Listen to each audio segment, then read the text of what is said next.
On the 29th of June, 1994, Diana, Princess of Wales, stepped out for a fundraising dinner by Vanity Fair, wearing a black silk evening gown. She took the time to greet people before entering the building in a moment spanning no more than 30 seconds.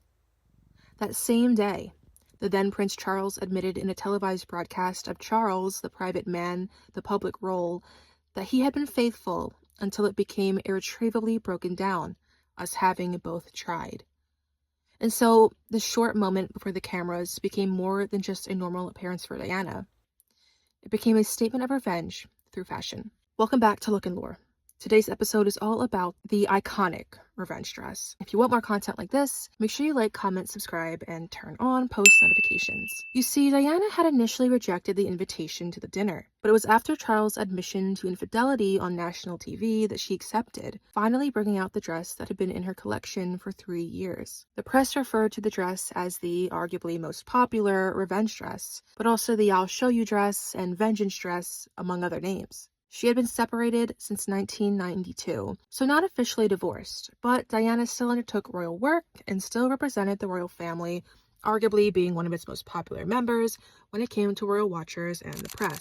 So it was a head-turning moment when she broke royal protocol with a dress Diana had once seen as too daring. It was figure-hugging, revealing, off the shoulder, and she paired it with dark stockings, a pearl choker, and black heels. It didn't fit the royal mold of more modest, conservative looks. Instead, it carried forward a modern woman, aware of the power she held by just showing up that night. She knew she would be the focal point of the press, looking for any reaction from Diana over the recent revelations from Charles. Instead, she showed up in what Georgina Howell writes in her 1998 book titled Diana, Her Life in Fashion was possibly the most strategic dress ever worn by a woman in modern times. There is power in the fact that Diana chose to wear a black dress that evening, as black is typically reserved for periods of mourning. You could read this two different ways, or both. On one hand, Diana is defying royal protocol by wearing a color less appropriate for regular appearances. On the other hand, the color black is often associated with negative emotions, anger, sadness, despair, all emotions Diana likely faced in the breakdown of her marriage. It was a step towards independence in a time when royal messaging was highly controlled. She was able to control her own narrative, utilizing the moment to ensure her image was one of strength and resilience,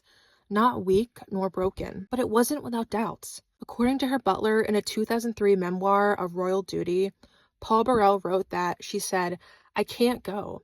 I can't face the world knowing what Charles has just said." But she went anyway, deciding to go with Greek designer Christina Stambolian over a Valentino dress, since they had leaked the dress details to the press. At the time, it cost £900. That's £2,100 today. It featured an asymmetrical bodice and cap sleeves, the skirt being ruched horizontally into a sash that flowed behind it. It was a history-making dress, one that inspired countless women to take back their narrative, not to be overshadowed by a breakup or divorce. And it's been seen across Hollywood, social media, and even SNL, with constant references to Diana's 1994 look. But where is that dress now?